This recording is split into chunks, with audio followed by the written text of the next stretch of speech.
Episode. तो अब इस एपिसोड की स्टार्टिंग में ज़ूफेन डीमन स्कैमिंग सेक्ट में जाते हुए अपने मन में कहता है कि ज़िवुये ने मेरे यहाँ पे आने की खबर जानबूझ करके लीक की होगी कि इससे बाकी के सारे डिसाइपल्स का अटेंशन मेरे ऊपर आ जाए। मगर लेकिन ये छोटे छोटे डीमंस के ग्रुप को ये नहीं पता कि वो अपने एंसेस्टर के साथ ट्रिक खेलने की हिम्मत कर रहे हैं।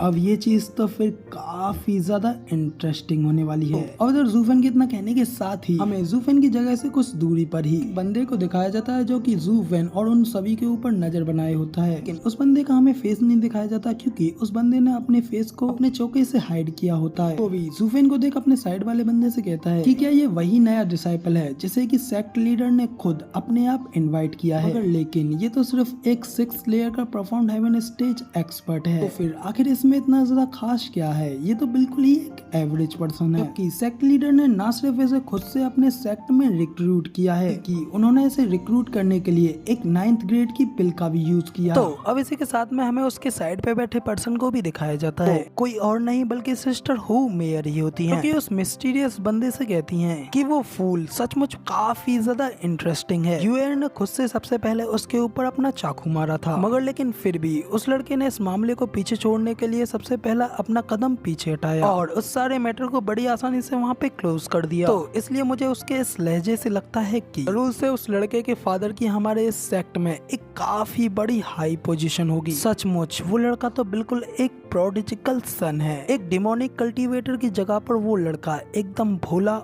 और इनोसेंट है।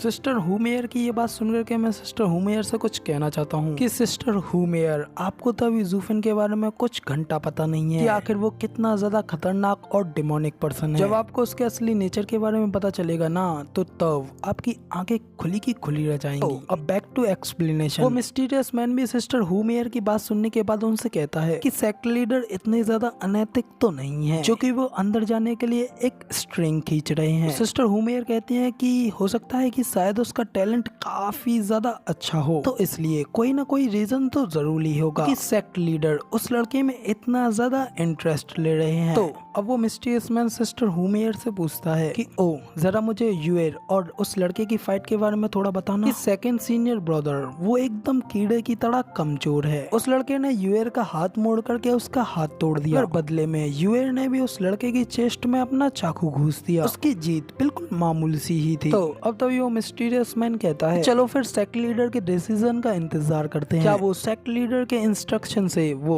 इनर डिसाइपल बनता है या नहीं, क्योंकि अगर वो डायरेक्टली इनर डिसाइपल बनता है तो इसका मतलब ये है कि उसमें वाकई में एक काफी ज्यादा आउटस्टैंडिंग टैलेंट है और वो हमारे लिए बाद में खतरा बन सकता है अगर वो सिर्फ एक आउटर डिसाइपल ही बनता है।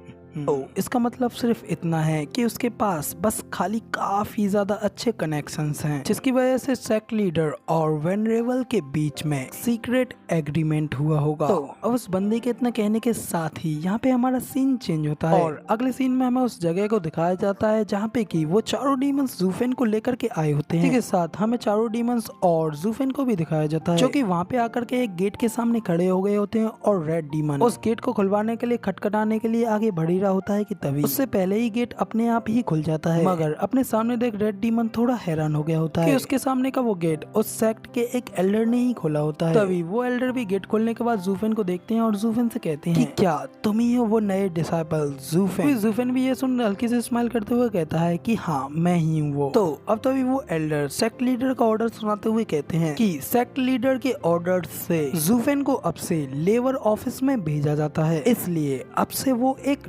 लेबर डिसाइपल है, तो अब इसलिए ले जाओ इसे। तो अब इधर ज़ूफेन की एक लेबर डिसाइपल बनने की बात सुन करके बाकी के चारों डीमंस का मुंह खुला का खुला रह जाता है और वो चारों डीमंस काफी ज्यादा हैरान हो गए होते हैं कि इधर ज़ूफेन भी गुस्से में अपनी किलिंग इंटेंट को रिलीज करता है। दूसरी ओर रेड डीमन उस एल्डर से कहता है कि एल्डर याओ ये बिल्कुल भी सही नहीं है। स्टीवर्ट ज़ू लेटर और मार्शल आर्ट में एकदम जीनियस हैं। आखिर आप कैसे एंड पर एक इतने ज्यादा टैलेंटेड और जीनियस इंसान को एक लेबर डिसाइपल डिसाइपल बना सकते हैं। तो अब तभी रेड डीमन की बात सुनने के बाद वो एल्डर भी कहते हैं नहीं, इसमें कोई गलती नहीं है, ये सब खुद सेक्ट लीडर के ही ऑर्डर्स हैं। तो अब इसलिए जाओ और जाकर के इसे इसकी पोस्ट तक ले जाओ और इसका काम अब कल से शुरू होगा। इतना कह करके वो एल्डर गेट को बंद करके वापस से अंदर चले जाते हैं, जबकि पीछे खड़े वो चारों डीमंस अभी भी उस एल्डर की ये सारी बातें सुनने के बाद काफी ज्यादा हैरान खड़े रह जाते हैं। इधर दूसरी ओर ज़ूफेन अपने मन में कहता है कि आखिर अब वो ये सब क्या कर रहा है, क्या उसने सिर्फ एक स्लेब पाने के लिए ही अपने 9th ग्रेड की पिल को वेस्ट कर दिया। तो अब इधर ज़ूफेन के इतना कहने के साथ ही यहाँ पे वापस से हमारा सीन कट होता है और हमें वापस से वो मिस्टीरियस आदमी और सिस्टर हुमेयर को दिखाया जाता है जो कि ज़ूफेन के ऊपर ही नजर रख रहे होते हैं। इधर सिस्टर हुमेयर भी उस एल्डर की बात सुनने के बाद में उस मिस्टीरियस आदमी से कहती हैं कि सेकंड सीनियर ब्रदर, इससे कोई फर्क नहीं पड़ता है कि आखिर वो कितना भी ज्यादा एवरेज क्यों ना हो, मगर फिर भी वो स्टिल अभी भी एक प्रोफाउंड हेवन स्टेज एक्सपर्ट है। तो कम से कम उसका ये लेवल एक आउटर डिसाइपल बनने के लिए तो काफी है, मगर फिर आखिर उसे लेबर ऑफिस में फेंक करके ये सजा क्यों दी जा रही है, और वो जस्ट अभी तो आया है और उसने अभी तक किसी को छेड़ करके उसके पैर की उंगली तक पर भी कदम नहीं रखा है। तो अब सिस्टर हुमेयर की बात सुनने के बाद में मिस्टीरियस मैन भी थोड़ा हैरान होते हुए कहता है कि वेल,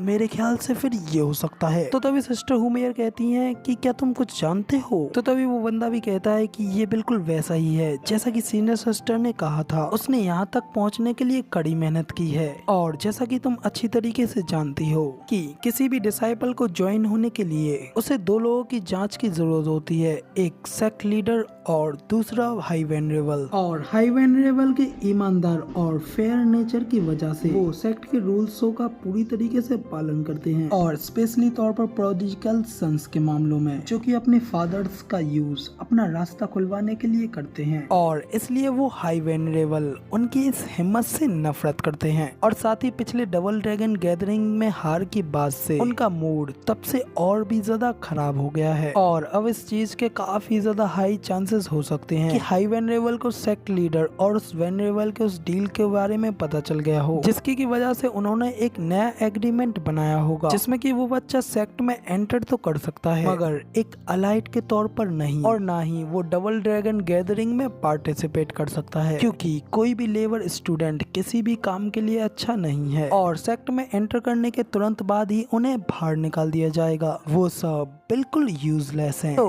अब तो सिस्टर हुमेयर भी कहते हैं कि तो इसका मतलब तो ये है अब इस बच्चे की लाइफ तो बिल्कुल बर्बाद हो गई है। तो तभी वो मिस्टीरियस आदमी कहता है कि मुझे ऐसा नहीं लगता है, क्योंकि अगर वो यहाँ पर सिर्फ केवल मरने के लिए आया है तो फिर तो उस चीज से इसका पीछे वाला उसका बैक सपोर्टर इस चीज से कभी भी सहमत नहीं होता, क्योंकि मेरा मानना तो ये है कि वो ये सब उसकी पावर बढ़ाने के लिए और उसे ग्रो करने के लिए है, और ये सब उसके लिए एक एल्डर या फिर एक वेनरेबल बनने के लिए समय देने के लिए था, और उसे ये सब करने के लिए वो सारे रिसोर्सेज भी मिलेंगे जो कि वो चाहता है। हालांकि लेबर डिसाइपल में से कोई भी एक एलाइट डिसाइपल नहीं बन सकता है, लेकिन ये कहने की कोई आवश्यकता नहीं है कि उसकी एक एल्डर या फिर एक वेनरेबल बनने की कोई संभावना नहीं है। हालांकि सारे एलाइट डिसाइपल्स तो अगले सेक्ट लीडर होने के कैंडिडेट होते हैं, और इसी कारण से तो हाई वेनरेबल ने बटर लगा करके भरने वाले लोगों को डिसाइपल्स की वेस्टेज को रोकने के लिए उन्होंने ये कदम उठाया है, और वो ऐसा करके सेक्ट को अंदर से सिंगल डोमिनेशन से भी बचा रहे हैं। तो अब इधर वो सेकंड सीनियर ब्रदर की ये सारी बातें सुनने के बाद में हुमेयर आगे उससे पूछती हैं कि तो क्या अब इसके ऊपर मैं अपनी आगे भी और ज्यादा नजरें बनाए रखूं कि नहीं। इधर वो सीनियर सेकंड ब्रदर भी वहाँ से जाते हुए उनसे कहता है कि आखिर किस लिए क्योंकि अब तो उसका एक अलाइट बनने का मौका तो खत्म हो गया है, और अब वो डबल ड्रैगन गैदरिंग में भी शामिल नहीं हो सकता है, इसलिए अब वो हमारे लिए कोई खतरा नहीं है। तो इसलिए बस अब उसे ऐसे ही रहने दीजिए, क्योंकि वो तो अब उस लेबर ऑफिस में उस समय का इंतजार कर रहा है जब उसे उसकी बैक सपोर्ट करने वाला बैकर उसे एक एल्डर बना देगा। तो इतना कह करके वो सीनियर सेकंड ब्रदर वहाँ से आगे निकल जाता है, जबकि सीनियर सिस्टर हुमेयर एक बार फिर से ज़ूफेन की ओर मुड़ करके देखती हैं, लेकिन फिर वो भी उस मिस्टीरियस आदमी के साथ ही आगे चले जाती हैं। इसी के साथ हमें वापस से ज़ूफेन को दिखाया जाता है, जो कि वहीं पे उन सीढ़ियों के पास बैठ करके उन चारों डीमंस से पूछता है कि 4 स्कैमिंग डीमंस, मुझे सीधा सीधा बताओ कि आखिर इस सेक्ट में लेवर्स क्या हैं, कि मेरे ख्याल से तो वो इतनी भी ज्यादा बेकार तो नहीं होगी। तो अब तभी रेड डीमन कहता है कि इससे कोई फर्क नहीं पड़ता है कि हम चाहे कितनी भी बड़ी प्रॉब्लम खड़ी क्यों ना कर दें, और सबसे बड़ी बात तो हमारे लिए ये थी जब हमें थंडरस्टॉर्म माउंटेन पर सजा के तौर पर फेंक दिया था, लेकिन अब हम वहाँ बिल्कुल भी नहीं जाएंगे। और लेकिन लेबर ऑफिस दोस्तों, एक अपराध अपराधियों के लिए सीक्रेट जेल है और जब एक बार आप वहां अंदर चले गए तो आप कभी भी वहां से बाहर नहीं आ पाएंगे। और जो भी डिसाइपल एंट्रेंस टेस्ट में फेल होता है उसका भी एंड बस यहीं पर होता है। ना ही कल्टीवेशन के लिए वहां पर कोई रिसोर्सेज दिए जाते हैं और उनकी लाइफ तब तक वहां पर वेस्ट हो जाती है तब तक जब तक वो या तो मर ना जाएं या फिर बूढ़े ना हो जाएं। इसीलिए उस जगह का एक नाम भी दिया गया है जिसका कि नाम है द डिसाइपल्स ग्रेव, यानी कि डिसाइपल्स की कब्र। तो अब इसी के साथ में हमें अगला सीन डीमन स्कैमिंग सेक्ट के सेक्ट लीडर के मीटिंग हॉल का दिखाया जाता है। यहाँ पे कि वो एल्डर आते हुए जीवुये को ग्रीट करता है। कहता है कि सेक्ट लीडर आपके ऑर्डर्स के अनुसार जैसा कि आपने कहा था मैंने उस लड़के को लेबर ऑफिस में सेंड कर दिया है। तो अब तभी उस एल्डर की ये बात सुनने के बाद में सेक्ट लीडर जीवुये भी हल्की सी स्माइल करते हुए उस एल्डर से कहता है कि बहुत अच्छी, अब तुम यहाँ से जा सकते हो। तो अब इसी के साथ में सेक्ट लीडर के ऑर्डर्स के अनुसार वो एल्डर भी वहाँ से चला जाता है। तो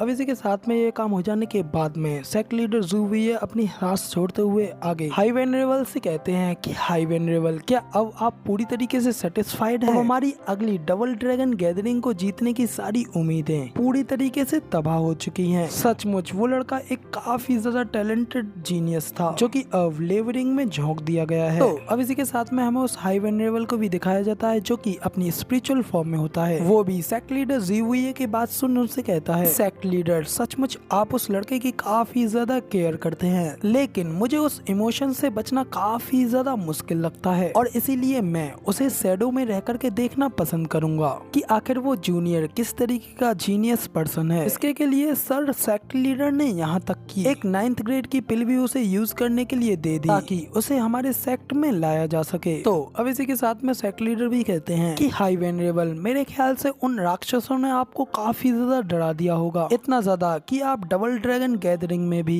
मेरे लाए गए कैंडिडेट के भी खिलाफ जा सके। मगर लेकिन आप बिल्कुल गलत है, मैं बिल्कुल तुम्हारे जैसा हूँ। मैं भी डबल ड्रैगन गैदरिंग से काफी ज्यादा एस्पायरिंग हूँ और इसे हासिल करने से कोई भी मुझे नहीं रोकेगा। मैं डीमन स्कैमिंग सेक्ट का सबसे ग्रेटेस्ट लीडर बनूंगा ताकि किसी ने आज तक कभी भी नहीं देखा होगा। वो ये आप पिछली डबल ड्रैगन गैदरिंग में गए थे और आप हमारी उस अपमानजनक हार के बारे में अच्छी तरीके से जानते हैं। हालांकि मैं आपके जीतने के प्रति दृढ़ विश्वास के ऊपर बिल्कुल भी डाउट नहीं करता। तो अब तो भी हाई वेनरेबल भी कहते हैं कि मगर लेकिन मैं एक ऐसे बच्चे को जो अभी तक अपने रेडियन स्टेज तक नहीं पहुंचा है, मैं उसे एलाइट डिसाइपल नहीं बना सकता। ये कुछ ऐसा है जो कि मैं बिल्कुल भी नहीं कर सकता। तो अब तो भी सेक्ट लीडर जीवुये भी कहते हैं कि ये बिल्कुल ठीक है, मगर लेकिन ये बच्चा सिर्फ एक कोई चमकता हुआ जेमस्टोन नहीं है। आप भी समय आने पर ये जल्दी देखेंगे। उसे डबल ड्रैगन गैदरिंग में हमें थामने वाला पिलर बनाने का सारा अधिकार है। इतना कहकर के सेक्ट लीडर जीवुये वहाँ से हंसते हुए चले जाते हैं। तो अब तभी सेक्ट लीडर की ये सारी बातें सुनने के बाद में हाई वेनरेबल भी कहते हैं कि मैंने कभी भी किसी के भी लिए वुये के मुंह से इतनी ज्यादा तारीफ नहीं सुनी है। तो क्या सचमुच वो बच्चा इतना ज्यादा अमेजिंग है? 5 इंपीरियंस, आखिर आप सभी को इस सब के बारे में क्या लगता है? जब उस बच्चे ने मदद की रिक्वेस्ट के लिए सेंडिंग जेड का यूज किया, वो ये किसी और को भेजना चाहता था, मगर लेकिन मैंने आपकी गारंटी ली थी, इसलिए मैं ये चाहता हूँ कि आप उसकी अच्छे से जांच करें कि क्या सचमुच वो बच्चा एक एलाइट डिसाइपल बनने के योग्य है। तो अब आप लोग ही मुझे बताओ कि आखिर वो कैसा था। तो अब तभी हाई वेनरेबल की ये सारी बातें सुनने के बाद में बड़ी जीप वाले एल्डर उन्हें बताते हैं कि हाई वेनरेबल, हमने ल्यूक्लैन को अपनी मदद दी थी और उस बच्चे के पास कम समय होने पर भी हम अपने सेक्ट लीडर की तरह उसके तेज दिमाग और बुद्धि को समझने में कामयाब रहे। उसकी काफी ज्यादा बड़ी महत्वाकांक्षाएं हैं और वो एकमात्र निर्णायक व्यक्ति है, बेहद ही ज्यादा चालाक और तेज, और हमारे ख्याल से तो वो इतना ज्यादा चालाकी पूर्ण है जितना कि हमारा सेक्ट लीडर भी नहीं हो सकता। अब तभी उन लोगों की बातें सुनने के बाद सेक्ट लीडर भी कहते हैं कि ओ तो वो एक काफी ज्यादा टफ पर्सन है, जबकि यहाँ मुझे लगा था कि वो काफी ज्यादा नरम है और खुद पर बिल्कुल भी काबू नहीं रख सकता है। तो अब तो आप सभी लोगों की ये सारी बातों से तो वुये की बात काफी ज्यादा ट्रस्टवर्दी लग रही है। तो अब तो बड़ी जीप वाले एल्डर आगे कहते हैं कि जब हमने 20 टीमिंग सेक्ट के एल्डर्स को पकड़ा था, उनमें से एक के पास अपनी खुद की पोजेस की हुई बॉडी नहीं थी और उन लोगों से इस बारे में कुछ सवाल जवाब पूछने के बाद हमें पता चला कि उस एल्डर की वेसल को खुद उस बच्चे ने ही डिस्ट्रॉय कर डाला था। तो अब इधर बड़ी जीप वाले एल्डर की ये बात सुनने के बाद में हाई वेनरेबल को भी एक झटका लगता है और वो कहते हैं कि क्या क्या वो एक कोई प्रोफाउंड हेवन स्टेज कल्टीवेटर नहीं है? तो आखिर उसने एक इथेरियल स्टेज एक्सपर्ट की बॉडी को डिस्ट्रॉय कैसे कर डाला? तो अब तभी बड़ी जीभ वाले एल्डर हंसते हुए कहते हैं कि वो तीनों के तीनों एक्सपर्ट्स ही बेहद ही ज्यादा बेवकूफ थे, इसीलिए वो लोग उस बच्चे की ट्रिक्स में फंस गए। लेकिन एक बच्चे की हथेलियों पर 3 इथेरियल स्टेज एक्सपर्ट्स का डांस करना और उनमें से भी एक का बुरी तरीके से इंजर्ड होना, ये बात उस बच्चे को सचमुच काफी ज्यादा टैलेंटेड बनाती है। और क्या सर को वो 4 स्कैमिंग डीमंस याद हैं, जिन मनमौजी लोगों के ऊपर किसी का भी कोई भी कंट्रोल नहीं था और किसी भी तरीके की कोई भी सजा उन लोगों के ऊपर काम नहीं करती थी। वो लोग हमेशा वही करते थे जो कुछ भी वो चाहते थे, जिस वजह से सेक्ट लीडर के पास उन्हें सजा देने के लिए उन्हें थंडर स्टॉर्म माउंटेन के ऊपर फेंकने के अलावा कोई रास्ता नहीं था। लेकिन अब वो एक चिकने किनारे की तरह दिखाई देने लगे हैं, स्पेशली तौर पर ज़ूफेन के आसपास। उन लोगों के मन में ज़ूफेन के ऑर्डर्स के अगेंस्ट जाने का कभी भी विचार नहीं आता और वो हमेशा उसके लिए खड़े भी रहते हैं। और एल्डर ने भी देखा है कि उस बच्चे के अंदर एक रूलर की चार्म है जो कि लोगों को अपनी ओर काफी ज्यादा आकर्षित करता है और हमारे ख्याल से वो वही पर्सन है जिसकी की सर इतने समय से तलाश कर रहे थे। तो अब इधर उन सभी एल्डर्स के मुंह से ज़ूफेन के बारे में इतनी ज्यादा तारीफ सुनने के बाद में वेनरेबल भी काफी ज्यादा हैरान हो गए होते हैं। और फिर वो हल्की से स्माइल करते हुए अपने मन में कहते हैं कि शायद मुझे उस बच्चे का टेस्ट लेना चाहिए। तो अब इसी के साथ में यहाँ पे हमारा सीन चेंज होता है और अगला सीन हमें डीमन स्कैमिंग सेक्ट के ही किसी और जगह का दिखाया जाता है। यहाँ पे कि वो डीमंस ज़ूफेन को लेकर के आते हैं और रेड डीमन सामने की ओर इशारा करते हुए ज़ूफेन से कहता है कि स्टीवर्ट ज़ू, हम लोग उस जगह पर आ गए, यही वो जगह है, द लेबर ऑफिस। तो रेड डीमन के इतना कहते ही ज़ूफेन और बाकी सभी लोग उस लेबर ऑफिस की ओर देखने लगते हैं। इधर ज़ूफेन भी उस लेबर ऑफिस को देख गुस्से में अपने मन में कहता है कि ज़िवुये, तुम मुझे यहाँ पर खराब करने के लिए लाए हो, है ना? तुम बस मेरा इंतजार करना, फिर मैं तुम्हें बताता हूँ। जबकि इधर दूसरी ओर रेड डीमन सामने की ओर देखते हुए कहता है कि जो कोई भी वहाँ पर है अभी के अभी बाहर निकलो। तो अब इधर रेड डीमन के इतना कहते ही वहाँ पे एक आदमी भागते हुए आता है और उनसे कहता है कि मैं आ रहा हूँ, मैं आ रहा हूँ। इतना कहकर के वहाँ पे एक भागता हुआ बूढ़ा आदमी आता है और बड़े ही प्यार से रेड डीमन और बाकी सभी लोगों से कहता है ओ सर, मैं आप लोगों के लिए क्या कर सकता हूँ? जबकि इधर ज़ूफेन उस बुड्ढे को देख अपने मन में कहता है तो ये बूढ़ा आदमी अभी भी सिर्फ अपनी बोन टेम्परेनिंग स्टेज पर है। सचमुच इस सेकुलर वर्ल्ड में कितना ज्यादा घटिया टैलेंट है, इसीलिए तो वो यहाँ है और एंड पर इसका यहीं पर अंत होगा। दूसरी ओर रेड डीमन उस ओल्ड मैन से कहता है कि हे ओल्ड टाइमर, तुम में से बाकी के लोग कहाँ हैं? और तुम ये मत कहना कि तुम ही सिर्फ बस अकेले यहाँ पर हो। रेड डीमन की ये बात सुनने के बाद वो एल्डर भी उससे कहता है कि एल्डर, वो सभी लोग बाहर काम कर रहे हैं, कुछ लोग जड़ी बूटियों के गार्डन में पानी दे रहे हैं, कुछ झाड़ू कर रहे हैं और कुछ सफाई कर रहे हैं। तो रेड डीमन कहता है कि क्या तुम बस अकेले ही हो जो कि यहाँ का चार्ज संभाल रहा है? तो वो बुड्ढा कहता है कि सर, मैं युआन जिंगांग हूँ और मैं ही कई 100 सालों से इस जगह का इंचार्ज हूँ। तो अब इधर उस ओल्ड मैन की ये बात सुनने के बाद में रेड डीमन भी काफी ज्यादा हैरान होते हुए उससे कहता है कि एक बोन टेम्परेरिंग कल्टीवेटर यहाँ पर इस जगह पर 100 सालों से है। तो तभी वो ओल्ड मैन कहता है कि सर, लेबर ऑफिस में सरवाइव कर पाना काफी ज्यादा मुश्किल है, या तो बड़ा बनने के लिए कड़ी मेहनत करें या फिर एक बोनी की तरह नीचे पड़े रहें। इतना कह करके फिर वो एल्डर हंसते हुए आगे कहता है कि और वो बोना मैं हूँ जो कि आराम से यहाँ पर कोने में पड़ा रहता है। मैंने अपनी कल्टीवेशन को सप्रेस कर रखा है, इसीलिए मैं हर किसी के लिए बिल्कुल बेकार दिखता हूँ और इसी वजह से मैं इस जगह पर अपने बुढ़ापे तक पहुँच पाया हूँ। और मैं ये एडमिट करता हूँ कि मैं ही यहाँ पर सबसे ज्यादा बूढ़ा हूँ, इसीलिए मैंने अपनी उस स्तर तक देखभाल करना छोड़ दिया है। तो अब तभी ज़ूफेन भी उस ओल्ड मैन से कहता है कि अगर मैं यहाँ पर तुम्हारी जगह पर होता, ये जानते हुए कि मैं एक दिन किसी के चाकू से मारा जाऊंगा, तो मैं सिर्फ और सिर्फ अपना रास्ता निकालने के लिए कड़ी मेहनत करता, ना कि मैं अपनी आने वाली मृत्यु के लिए इंतजार करता। तो तभी वो ओल्ड मैन कहता है कि यंग मास्टर, ये सोचने का सबसे सरल तरीका है। हमारे इस लेबर हाउस में सभी लोगों के बहुत ही ज्यादा लो कल्टीवेशन है और हम लोग ये नहीं जानते कि हम लोग इस बैरियर को कैसे खोल पाएंगे और यहाँ से कैसे बाहर निकल पाएंगे। इसके अलावा ऐसा नहीं है कि हम आपको बाहर निकलने का कोई रास्ता नहीं देते, इसे समझना सिर्फ आप पर ही निर्भर करता है। ये दुनिया बहुत ही ज्यादा क्रूल है और हर कोई इस चीज का पालन करता है। जन्म के बाद से ही एक इंसान का भाग्य हमेशा मौत से संघर्ष करता रहता है और सिर्फ एक चीज है जो इस चीज को बदल सकती है, एक इंसान की स्किल्स। दुख की गहराइयों से निकलकर एंड पर फाइनली शक्ति प्राप्त होगी। तो अब इसी के साथ में हमें ज़ूफेन को दिखाया जाता है कि उस ओल्ड मैन की ये सारी बातें बातें सुनने के बाद काफी ज्यादा हैरान होते हुए अपने मन में कहता है कि सचमुच इस बूढ़े आदमी को तो इस वर्ल्ड के नेचर की काफी ज्यादा डीप नॉलेज है। दूसरी ओर वो बूढ़ा ये सारी बातें करने के बाद ज़ूफेन को देखता है और फिर हंसते हुए कहता है कि एल्डर्स, मेरे मैनर्स कहाँ हैं? बहुत समय हो गया मैंने आपसे नहीं पूछा और ना ही मुझे पता है कि आप अपने आप को क्या कहते हैं और आप यहाँ पर किस लिए आए हैं। अब तो रेड डीमन भी उनसे कहता है कि ओह हाँ, मैं तो भूल ही गया। इतना कहकर के वो चारों डीमंस अपनी अपनी पोजीशन लेते हैं और फिर वो उस ओल्ड मैन से हंसते हुए कहते हैं, ओल्ड टाइमर, अपनी आंख खोल करके देखो, हम चार चौकड़े इस डीमन स्कैमिंग सेक्ट के ग्रेसफुल और मैजेस्टिकल डेमोनिक कल्टीवेटर हीरोज हैं, द 4 स्कैमिंग डीमंस। अब उन डीमंस के इस इंट्रो को सुनने के बाद वो ओल्ड मैन भी उन्हें ग्रीट करते हुए कहता है कि एग्जीक्यूटिव्स प्लीज मुझे मेरे लैक ऑफ मैनर के लिए माफ करना। इतना कहने के बाद फिर वो ओल्ड मैन आगे कहता है कि क्या सर मैं ये जान सकता हूँ कि आप यहाँ पर क्या करने के लिए आए हैं? तो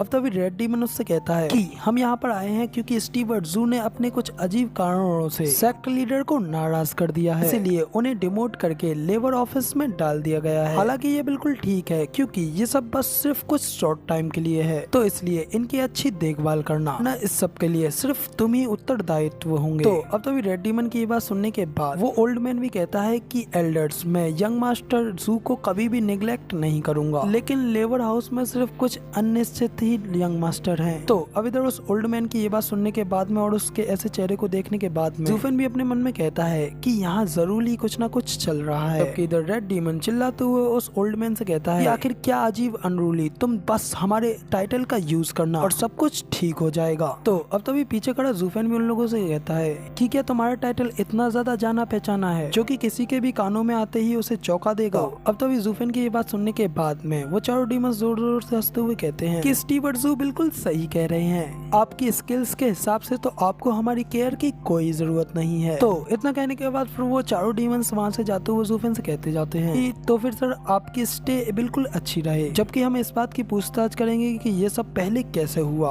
और हम लोग आपको बाहर जरूर निकाल करके रहेंगे। तो इतना कह करके वो चारों डीमंस भी वहाँ से चले जाते हैं, जबकि पीछे खड़ा वो ओल्ड मैन ज़ूफेन को ही देख रहा होता है। जबकि इधर ज़ूफेन अपने मन में कहता है कि मैंने कभी अपने बुरे सपने में भी ये नहीं सोचा था कि ये 4 स्कैमिंग डीमंस एक दिन मेरी देखभाल करेंगे। इधर दूसरी ओर वो ओल्ड मैन ज़ूफेन से कहता है कि मिस्टर ज़ूफेन, आपके पास सचमुच बहुत ही अच्छे फ्रेंड्स हैं। मैंने अपने हिस्से के फेयर स्ट्रॉन्ग लोगों को यहाँ लेबर ऑफिस में आते हुए देखा है, लेकिन स्टीवर्ट जू जैसा पहले कभी भी नहीं, जिन्हें की इतने सारे एग्जीक्यूटिव्स उनकी देखभाल कर रहे हैं। तो अब इधर उस ओल्ड मैन की ये बात सुनने के बाद में ज़ूफेन भी उसकी ओर मुड़ करके देखता है और उससे कहता है कि आप बस मुझसे ज़ूफेन कहिए और मैं सर आपको एल्डर युआन कहा करूंगा। अब इधर ज़ूफेन की ये बात सुनने के बाद में वो ओल्ड मैन हड़बड़ाते हुए उससे कहता है कि नहीं नहीं, ऐसा नहीं चलेगा, मैं इस चीज को स्वीकार बिल्कुल भी नहीं कर सकता। मैं तो बस सिर्फ एक छोटा सा बोन टेम्परेरिंग कल्टीवेटर हूँ जो कि सर के नीचे का एक पूरा मंच है। तो अब इधर ज़ूफेन भी हंसते हुए कहता है कि आखिर इस चीज का किसी भी चीज से क्या लेना देना है, जब कभी भी मैं किसी की रेस्पेक्ट करता हूँ तो उसके पास कुछ न कुछ मूल्यांकन तो होता ही है। सर की कल्टीवेशन भले ही काफी ज्यादा कम है, लेकिन उनके इस वर्ल्ड के नेचर को जानने की नॉलेज सचमुच इस चीज की तो कोई भी तुलना नहीं कर सकता और आपके टैलेंट के लिए बस इतना ही काफी है और इससे आकाश ही आपकी लिमिट है।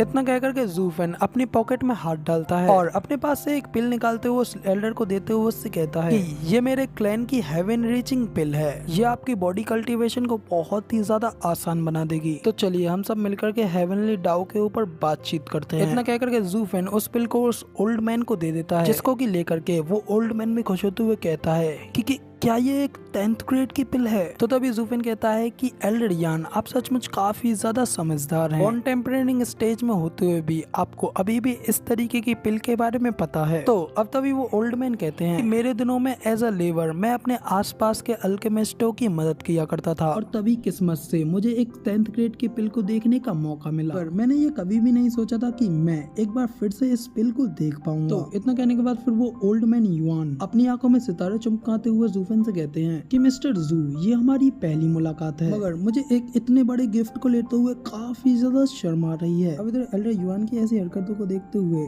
ज़ूफेन भी हंसते हुए कहता है कि ये बिल्कुल ठीक है, मेरे पास ये बहुत सारी हैं। इतना कहकर के ज़ूफेन वहाँ से आगे की ओर जाने लगता है। तभी एल्डर युआन ज़ूफेन से कहते हैं मिस्टर जू, फिर आपने ये क्यों कहा कि आप यहाँ फिर से, आपके पास एक 10th ग्रेड की पिल है, तो फिर आप इस डीमन स्कैमिंग सेक्ट में क्यों आए हैं? तो तभी ज़ूफेन कहता है कि जब आप किसी चीज के के लिए बाध्य हो तो आप इसमें मदद नहीं कर सकते हैं। इतना कहने के बाद फिर ज़ूफेन उन घरों में आगे जाते हुए कहता है कि एल्डर युआन मुझे बताओ कि मैं कहाँ रहूंगा। तो अब इधर ज़ूफेन के इतना कहने के साथ ही यहाँ पे हमारा ये वाला सीन चेंज होता है। इसी के साथ में अगला सीन हमें एक खूबसूरत सी जगह का दिखाया जाता है, कि मिस्टिकल हेवन सेक्ट का होता है। वहीं पे हमें फेरी सुई को दिखाया जाता है, जो कि अपने डिसाइपल्स के साथ में मिलकर के कल्टीवेट कर रही होती हैं। तभी वहाँ पे दो एल्डर खांसते हुए आते हैं और एक एल्डर दूसरे एल्डर से पूछते हैं कि एल्डर ज़्यू क्या सीनियर सिस्टर हुआ की कंडीशन काफी ज्यादा लाइट नहीं थी, तो फिर आखिर इसमें इम्प्रूवमेंट क्यों नहीं हो रहा, तो क्या हमें फादर और वेनरेबल को इसके बारे में बता देना चाहिए। तो अब तभी दाढ़ी वाले एल्डर कहते हैं कि यंग मास्टर ये चारों 4 एलिमेंट साइकिल अरे मेटल, वुड, वाटर और फायर को होल्ड करके एक साथ मिलकर के कल्टीवेट कर रही हैं और अर्थ के मिल जाने से ये साइकिल पूरी तरीके से कंप्लीट हो जाती है और इस ग्रेट साइकिल के इफेक्ट से रूह हुआ की हालत में कुछ ही समय में सुधार हो जाएगा। तो इसलिए इतनी छोटी सी बात पर सेक्ट लीडर और बाकी के सभी लोगों को परेशान करने की बिल्कुल भी जरूरत नहीं है। तो अब इसी के साथ में हमें फेरी सुई रूह हुआ को दिखाया जाता है, जो कि अब अपनी कल्टीवेशन प्रैक्टिस को पूरा करने के बाद में अपनी साथ वाली लड़कियों से कहती हैं कि जूनियर सिस्टर्स मुझे बचाने के लिए आप सभी का बेहद शुक्रिया। कि बाकी की लड़कियां उनसे कहती हैं कि सीनियर सिस्टर आपको इस चीज के लिए थैंक यू करने की कोई जरूरत नहीं है। जबकि दूसरी ओर वो यंग मास्टर फेरी सुई से कहता है सीनियर सिस्टर रूह हुआ क्या आप ठीक हैं? तो फेरी सुई कहते हैं कि हाँ बिल्कुल कोर्स। तो गाइज अब इधर फेरी सुई के इतना कहने के साथ ही मैं फाइनली काफी सारे दिनों के बाद में हमें हमारी प्यारी और खूबसूरत सिस्टर चूचू को दिखाया जाता है, जो कि फेरी सुई से कहती हैं कि सीनियर सिस्टर अब जब आप बिल्कुल ठीक हैं तो फिर अब मैं भी अपनी ट्रेनिंग पर वापस जा रही हूँ। तो गाइज अब इधर सिस्टर चूचू के इसी प्यारे लुक के साथ ही हमारा ये वाला एपिसोड यहाँ पे पूरी तरीके से कंप्लीट हो जाता है। और गाइज अब तो मेरा भी मन काफी जल्दी इसका नया एपिसोड देखने का कर रहा है, मगर लेकिन क्या करें अभी फिलहाल इसका अगला एपिसोड तो आप लोगों को अगले हफ्ते ही देखने को मिलेगा। फिलहाल वीडियो पसंद आई हो तो यार एक लाइक कर देना, साथ ही कमेंट करके जरूर बताना कि आपको हमारा ये वाला वीडियो का एक्सप्लेनेशन कैसा लगा। और आगे भी ऐसी ही अमेजिंग वीडियोस को देखने के लिए चैनल को सब्सक्राइब जरूर से कर देना। शुक्रिया, मिलते हैं इसी के साथ किसी और नई वीडियो में।